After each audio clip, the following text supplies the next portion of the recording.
So let's go through each of the individual guidelines that we're giving. We have 6 individual and 6 community guidelines. So the first one of the individual ones is make social connection a priority throughout your life.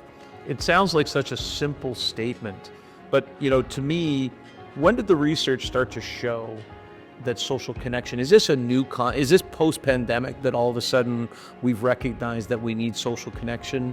How deep and how long have we known that this was an important part of people's well-being? Yeah, this is one of the funny things with the research in this space is we've known for a very long time that people who are disconnected live unhappy, sick, and short lives.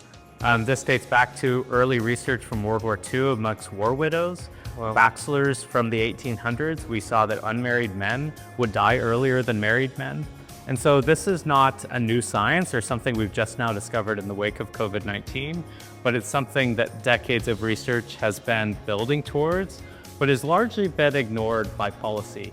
And so, and more importantly, it's been ignored by everyday people. And so people's relationships have kind of taken a back seat. And so the point of our first guideline is to say, no, this should be amongst your top priorities. Just like going to the gym and eating healthy, are priorities in your life, and working and getting money, so should your relationships. And that's the first step. If you can make that a priority, then everything else kind of follows from there. And so that's why we made it our first guideline. And yet such a simple statement to say you should make this a priority.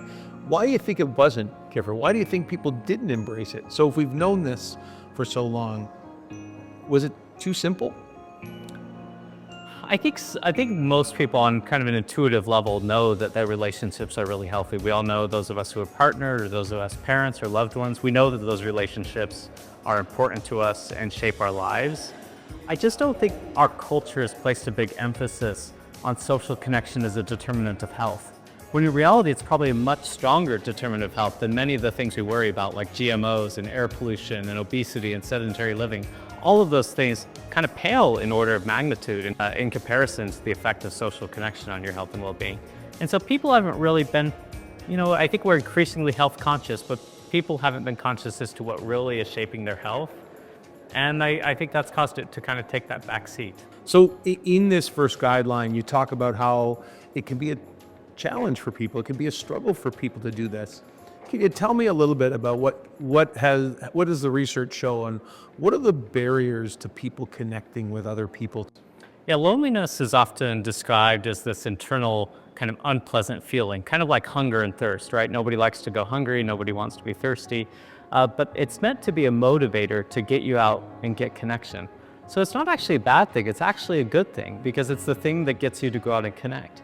But why do we have such high levels of persistent and chronic loneliness in society? Right? If it's like hunger and thirst and that it evolved, most of us should go out, feel lonely, we'll go out, get connected, and resolve the loneliness. Well, today it's very evident that people don't do that something stops them.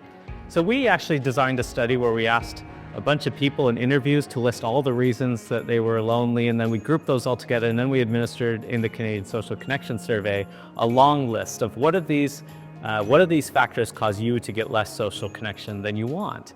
And what we found is that there wasn't any one thing that caused more than, say, 30% of people to say that they're getting less social connection than they want. It was everything.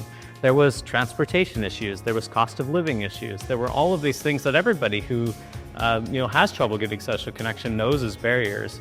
And I think that highlights a really important lesson about this first guideline, that really, whatever the barriers you face are, if you first say, no, I'm gonna first set the goal to get connection, and then find ways around those barriers, then anyone can do that, right? Because it's, okay, if cost is your issue, well then maybe you can start thinking about how can I find low cost forms of connection. Maybe you can go to the library and talk to somebody reading a book, right? That costs you nothing. So these sorts of things is, if you make it a priority first, then whatever the barriers are for you, which is gonna be different for every single person, and some are more challenging than others for sure, but that prioritization of social connection means that you as an individual can say, okay, I'm gonna overcome my barriers. And I think there's a lot of power in that for people.